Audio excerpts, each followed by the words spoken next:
আসসালামু আলাইকুম প্রিয় গ্রাফিক ডিজাইনার বন্ধুরা আমার আপনাদের জন্য আবারও একটি মাহফিল পোস্টার ডিজাইন নিয়ে হাজির হলাম। বরাবরের মতো এই ডিজাইনটার ডাউনলোড লিঙ্ক আমার ভিডিও ডেসক্রিপশন বক্সে দেওয়া আছে, আপনারা সেখান থেকে ফাইলটাকে ডাউনলোড করে নিতে পারবেন। এবং ফাইলটা ওপেন করার জন্য আপনার একটা পাসওয়ার্ডের প্রয়োজন পড়বে, যে পাসওয়ার্ডটা আমার পুরো ভিডিওটা সেট করা আছে। আপনারা পুরো ভিডিওটি মনোযোগ সহকারে দেখে সেখান থেকে পাসওয়ার্ডটা সংগ্রহ করুন। বন্ধুরা, আমার ডিজাইন ক্রিয়েট অলরেডি ডান। এখানে আমি দুইটা ডিজাইনের করে রাখছি, মানে দুইটা কালারে করে রাখছি, যেটার সবই এক আছে, শুধু কালারটা আলাদা আলাদা। এই ডিজাইনটা আমি খুব একটা কিছু ইউজ করিনি। এখানে আপনারা দেখতে পাচ্ছেন সবগুলো ফন্টই একই রকম, মানে কমন ফন্ট আমি ইউজ করছি। এখানে আমি সুতুনি এমজে অথবা যুগন্ধর ফন্টই বেশিরভাগগুলো ইউজ করছি। যেমন এই ফন্টটা আমার যুগন্ধর ইউজ করছি, সবগুলো সুতুনি এমজেন অথবা যুগন্ধর ইউজ করছি। তবে এই যে প্রধান বক্তা, দ্বিতীয় বক্তা, বিশেষ বক্তা, এগুলো আমি শব্দ তারিখের বিজয় বান্নার ফন্ট ইউজ করছি। এবং নিচে আরেকটা ফন্ট আমি ইউজ করছি, যে এটা শামীম শর্মিলা বিজয় বাহান্নর একটা ফন্ট। আর এখানে আমার ইউজ করছি আমি লিয়াকত হাসানের জলছবি ফন্ট, এটা একটা ইউজ করছি আমি। আর এখানে কিছু ইউজ করিনি, তবে উপরে আমি কিছু ইমেজ ইউজ করছি, যেগুলো দেখতে সৌন্দর্যটা আরও আমার ফুটিয়ে তুলছে। যেমন এইখানে বাঁশঝাড়ের মতো একটা পাতা ইউজ করছি, যেমন এটার আমি ইমেজটা অবশ্য অনলাইন থেকে কালেক্ট করছি।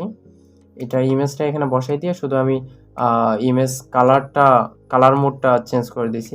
নিচে আমি আরও কিছু ইমেজ ইউজ করছি, ফুল এইটাও আমি অনলাইন থেকে অবশ্য কালেক্ট করছি। এবং এই সাইডে আপনারা দেখতে পাচ্ছেন এইখানে একটা সুন্দর একটা ফুল আমি লাগাই দিয়েছি, যাতে এই জায়গাটা ফাঁকা না লাগে। এবং নিচে কিছু ফুল আছে, আর কিছু ইউজ করিনি অবশ্য। আর এখানে আপনারা দেখতে পাচ্ছেন এখানে কিছু টাইপোগ্রাফির মতো দেখা যাচ্ছে, এটা না টাইপোগ্রাফির মতো। এটা আমি অনলাইন থেকে অবশ্য কালেক্ট করছি। অনলাইন থেকে কালেক্ট করে ইমেজটা কালেক্ট করছি, শুধু ইমেজটা কালেক্ট করে এখানে এই শেপটা অনুযায়ী আমি বসাই দিয়েছি, ক্লিপিং মার্কস করে বসাই দিয়েছি এখানে। আচ্ছা, আর তেমন কিছু নেই অবশ্য। এইটার শুধু এই পাশে যে লালটা, শুধু আমি কালারটা শুধু চেঞ্জ করে দিয়েছি। এখানে যেমন সবুজ আছে আমার, এইটা শুধু আমি লাল করে দিয়েছি আর কি। তেমন কিছু অবশ্যই ইউজ করিনি।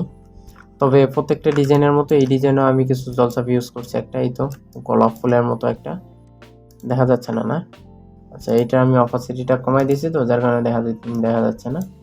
ওকে, এই ফুলটা আমি জলছাপ হিসেবে ইউজ করছি। আমার অবশ্য প্রত্যেকটা ডিজাইনে এরকম আপনি জলছাপ পাবেন, অথবা ব্যাকগ্রাউন্ড পাবেন, যেগুলো খুব সুন্দর এবং অনেক পছন্দনীয় আমার। আপনি চাইলে আমার চ্যানেল থেকে ঘুরে আসতে পারেন। আমার চ্যানেলে বেশ কিছু ডিজাইনে আছে, আপনার হয়তো পছন্দ হতে পারে। যদি পছন্দ হয় তাহলে অবশ্যই কমেন্ট করে জানিয়ে দেবেন। প্রত্যেকটা ভিডিও ডিসক্রিপশন বক্সে ডাউনলোড লিঙ্ক দেওয়া আছে, সেখান থেকে আপনি ফাইলগুলো ডাউনলোড করে নিতে পারবেন। আরেকটা কথা বলে গেছি, যে আপনি যদি এখনও আমাদের চ্যানেলটিকে সাবস্ক্রাইব করে না থাকেন, এরকম আরও সুন্দর ডিজাইনের ভিডিও পেতে আমাদের চ্যানেলটিকে সাবস্ক্রাইব করুন এখনই। আর বেল আইকনটি অল করতে ভুলবেন না, যাতে আমাদের পরবর্তী ভিডিও আপলোড করার সঙ্গে সঙ্গে আপনার ফোনে নোটিফিকেশন চলে যায়। তো আজ এই দুইটা ডিজাইনে ছিল। আজ এ পর্যন্তই। আবার দেখা হবে পরবর্তী কোনো ডিজাইন নিয়ে, পরবর্তী কোনো ভিডিও নিয়ে, অথবা পরবর্তী কোনো টিউটোরিয়াল নিয়ে। ততক্ষণ সকলে ভালো থাকবেন, সুস্থ থাকবেন। খোদা হাফেজ।